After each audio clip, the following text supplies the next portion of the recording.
येणाऱ्या काळात काय होऊ शकतं याची फक्त पुसटशी कल्पना देत आहे. येणाऱ्या काळात वेद पुराणांचे संदर्भ थेट न्यायालयात वापरले जातील.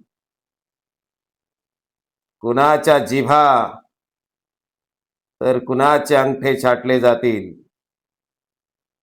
कानात शिशे तर कोणी सुतपुत्र घोषित होतील. सत्याच्या दरबारात तर्काला शिक्षा न प्रश्नाला बंदी असेल. निर्णय आधीच ठरवले जातील.